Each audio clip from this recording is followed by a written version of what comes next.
பண்டைய பாரதத்தில் ஸ்ராவஸ்தி என்கிற புகழ்பெற்ற நகரம் இருந்தது. அந்த நகரத்தில் லேவாதேவி என்கிற வட்டி தொழில் செய்து வந்த பெரும் பணக்காரர் ஒருவருக்கு அழகான மகள் ஒருத்தி இருந்தாள்.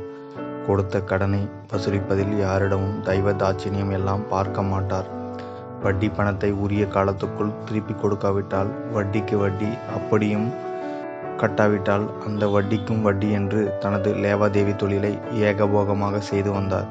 அந்த பணக்காரரின் மகள் பருவ வயதை அடைந்த பிறகு காதல் வலையில் விழுந்தாள். காதலன் வேறு யாரும் அல்ல, அவளது தந்தையிடம் வேலை பார்த்து வந்த இளைஞன்தான். ஏழ்மையான குடும்பத்தை சேர்ந்தவன். இவர்களது காதல் விவகாரம் அந்த பெரும் பணக்காரருக்கு தெரியாது. நாளொரு மேனியும் பொழுதொரு வண்ணமுமாக இவர்களது காதல் வளர்ந்து வந்தது. இதற்கிடையில் தனது மகளுக்கு பெரிய இடத்தில் வரன் பார்க்க ஆரம்பித்து விட்டார் அந்த பெரும் பணக்காரர்.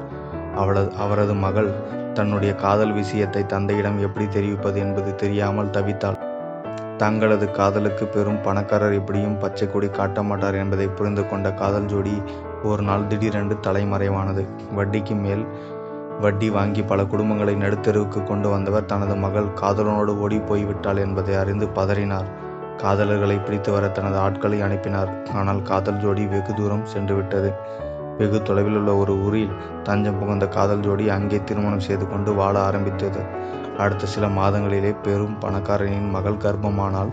நிறைமாத கர்ப்பிணியாக அவள் இருந்தபோது தாய் வீட்டுக்கு போக ஆசைப்பட்டாள். உன் தந்தைக்கு நம் மீது இன்னமும் கோபம் இருக்கும்.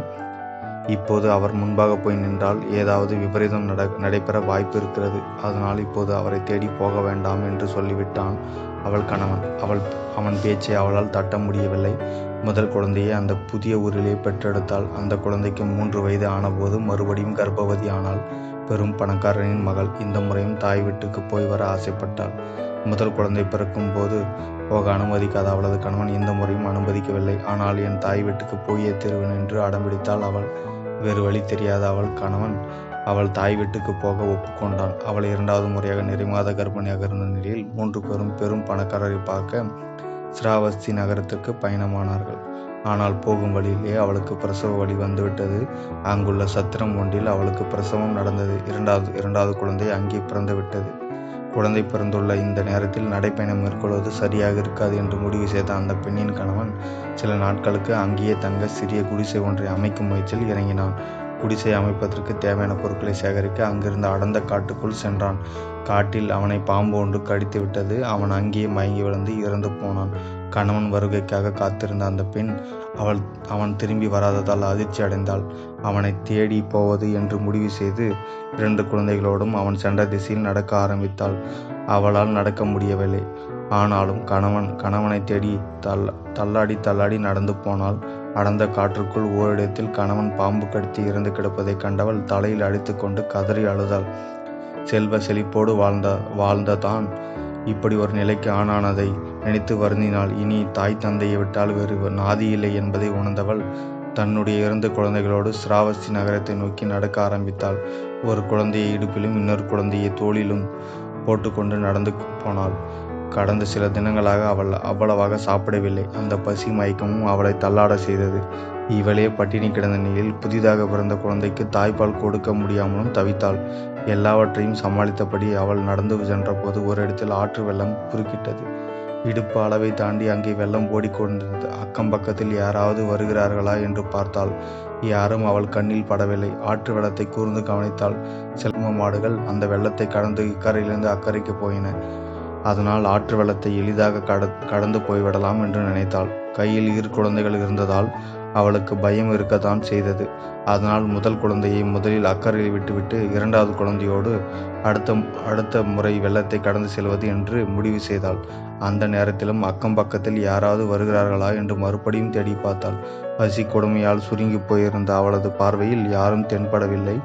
இதையடுத்து 3 வயதான முதல் குழந்தையை அங்கே ஒரு வாரமாக உட்கார செய்தவள் 2வது குழந்தையை முதலில் அக்கறையில் விட்டு வர முடிவு செய்தாள். இங்கேயே இருந்துக்கோ, நான் பாப்பாவை அங்கே விட்டுவிட்டு உன்னை கூப்பிட வரேன் என்று முதல் குழந்தைக்கு புரிய வைத்துவிட்டு சமீபத்தில் பிறந்த குழந்தையோடு ஆற்றை கடந்தாள். கஷ்டப்பட்டு அக்கறைக்கு வந்து சேர்ந்தாள். அங்கிருந்த பாறை ஒன்றின் மீது அந்த குழந்தையை கிடத்தினாள். அது கதறி அழுதது. அது பயத்தால் அழுகிறதா, பசியால் அழுகிறதா என்று யோசிக்கிற நிலையில் அவள் இல்லை. அக்கம் பக்கத்தில் இருந்த செடி கொடிகளை பறித்தவள் அவற்றை கொண்டு அந்த குழந்தையை மூடினாள். பிறகு மறுகரையில் இருந்த குழந்தையை அழைத்து வர மறுபடியும் ஆற்று வெள்ளத்தை கடக்க ஆரம்பித்தாள். பாறை மீது வைத்துள்ள குழந்தையை பாதுகாப்பாக இருக்கிறது என்று பார்த்தபடியே நடந்தாள். ஆற்றின் நடுப்பகுதிக்கு அவள் வந்திருந்த போது வானத்திலிருந்து பெரிய பருந்து ஒன்று பாறை மீது அவள் கிடத்தியிருந்த இரண்டாவது குழந்தையை நோக்கி இறங்கியது. அவள் பதறி போனாள். பருந்தை விரட்டுவதற்காக 2 கைகளையும் உயர்த்தி ஆட்டி அதை கத்தி விரட்ட முயன்றாள். அவளது இந்த செய்கையை கவனித்த இன்னொரு கரையில் இருந்த முதல் குழந்தை அம்மா தன்னை வரச் சொல்கிறாள் என்று புரிந்து கொண்டு இருந்த இடத்தில் இருந்து எழுந்துவிட்டது. முதல் குழந்தை தன்னை நோக்கி நடக்க ஆரம்பித்து விட்டதை அறிந்தவள் இன்னும் பதறி போனாள். நடு ஆற்று வெள்ளத்துக்குள் இந்த பக்கம் போவதா அந்த பக்கம் போவதா என்று அவளால் தீர்மானிக்க முடியவில்லை. முதல் குழந்தையை இங்கே வராது என்று கத்தியபடி கைகளை ஆட்டினாள். இன்னொரு பக்கம் பாறை மீது இருந்த 2வது சிசுவை தூக்கிச் செல்ல பருந்து நெருங்கியதால் அந்த பருந்தையும் விரட்ட கைகளை ஓங்கினாள். யார் செய்த பாவமோ அப்படி ஒரு தவிப்புக்கு ஆளானாள். அந்த பெண் இதற்கிடையில் தாயின் கை அசைப்பை பார்த்து தன்னை வர சொல்கிறாள் அம்மா என்று நினைத்த முதல் குழந்தை தண்ணீருக்குள் இறங்கிவிட்டது. இன்னொரு பக்கம் குழந்தையை தூக்க வந்த பருந்து வந்த வேகத்தில் தூக்கி கொண்டு பறந்து போனது. சில நாட்களுக்கு முன்பு பெற்றெடுத்த குழந்தையை பருந்து ஒன்று உணவாக்கி கொள்ள தூக்கி கொண்டு போவதை பார்த்து அலறினாள். தலையில் அடித்து கொண்டு கதறினாள். முதல் குழந்தை என்ன ஆயிற்று என்று அவள் திரும்பிய போது தண்ணீருக்குள் இறங்கிய அந்த குழந்தையை வெள்ளம் அழித்து கொண்டு போக ஆரம்பித்து இருந்தது. அந்த குழந்தையாவது காப்பாற்றி விடுவோம் என்று முயன்று பார்த்தால் அவளுக்கு தோல்விதான் மிஞ்சியது. முதல் குழந்தையையும் கன நேரத்தில் ஆற்று வெள்ளத்தில் அடித்து செல்லப்பட்டது. இந்த உலகத்தில் இப்படி ஒரு துர்பாக்கிய நிலை யாருக்கும் வந்திருக்காது.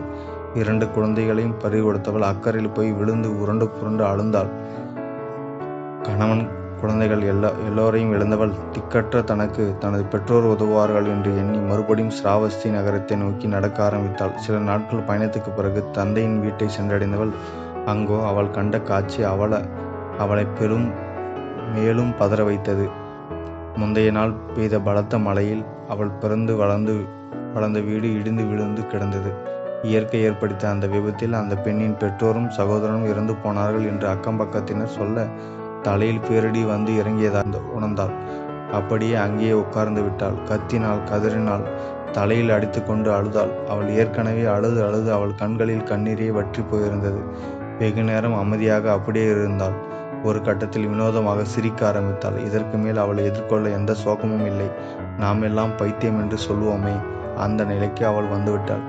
செல்வ செழிப்பில் ராஜகுமாரி போல வாழ்ந்தவள் இன்று நடுத்தெருவில் பைத்தியமாக திரிய ஆரம்பித்தாள். அவள் இப்படி ஒரு நிலைக்கு வர காரணம் அவள் தந்தை செய்த பாவம், நிறைய வட்டி தொழிலா அல்லது இவள் முற்பிறவில் செய்த பாவமா? அந்த சோகத்திலிருந்து இவளுக்கு விமோச்சனமே கிடையாதா?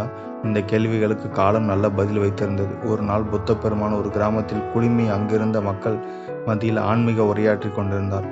ஆசையே துன்பத்துக்கு காரணம், ஆசையை துறந்தால்தான் உண்மையான மனித வாழ்வை வாழ முடியும் என்று கூறிவிட்டு எழுந்தவர் முன்பாக இந்த பெண் வந்து நின்றாள். அவளை அப்படியே அமைதியாக சில நொடிகள் பார்த்தார். அவள் தலையில் கை வைத்து ஆசீர்வதித்தவர் இவளை சுயநிலைக்கு கொண்டு வாருங்கள் என்று தன்னுடைய சீடர்களிலும் கூறினார். வைத்தியக்காரியாக இருந்த அவள் அடுத்த நாள் அந்த கோலத்திலிருந்து விடுபட்ட நிலையில் புத்தர் முன்பாக கொண்டு வந்து நிறுத்தப்பட்டாள். உன் கவலைகளை நான் அறிவேன், எல்லாவற்றுக்கும் இங்கே தீர்வுகள் இருக்கின்றன என்று புத்தர் சொல்ல தன்னுடைய சோக கதையை அவரிடம் நீண்ட நாட்களுக்கு பிறகு வாய் திறந்து சொன்னாள். அந்த பெண் அவளது கதையை கேட்ட புத்த பெருமான் கண்களிலும் கண்ணீர் கோர்த்தது. மகளே, உனது முன் ஜென்மங்களில் இதுபோல உன் உற்றார் உறவினர்களை இழந்து நீ இப்படி கண்ணீர் பிரிக்கியது எத்தனையோ முறைகள் நிகழ்ந்திருக்கும். நீ சிந்திய கண்ணீரை எல்லாம் சேர்த்தால் அந்த மகா சமுத்திரமே நிரம்பி வழியும். மகனோ மகளோ அல்லது வேறு எந்த ஒரு உறவினராலோ ஒருவர் துன்பத்தை போக்கிவிட முடியாது என்று அவளுக்கு போதித்த புத்தர் தன்னுடைய சீடர்களுள் ஒருவராக அவளை ஏற்றுக்கொண்டார். புத்தரின் சீடர்களில் பெண் புத்தர்களும் இருந்தார்கள். இந்த வரிசையில் இடம் பிடித்த இந்த பெண் பின்னாளில் படாசாரா என்று பெயர் பெற்றாள். துறவற வாழ்க்கையை வாழ்ந்து பௌத்தம் குறிப்பிடும் பரிபூர்ணத்தை எட்டிய மகான்களில் ஒருவராகவும் உயர்ந்தாள். இந்த மனித வாழ்க்கை ஆச்சரியங்கள் நிறைந்தது. இங்கே எப்போது எது வேண்டுமானாலும் நடக்கலாம். உப்பு தின்றவன் தண்ணீர் குடித்து தானே ஆக வேண்டும் என்று சொல்வார்கள். அதுபோல இங்கே செய்யப்படுகின்ற ஒவ்வொரு பாவத்துக்கு ஏற்ற தண்டனை நிச்சயம் ஒரு நாள் கிடைத்தே தீரும். அதற்கு இந்த பாடசாரா மிகச்சிறந்த உதாரணம்.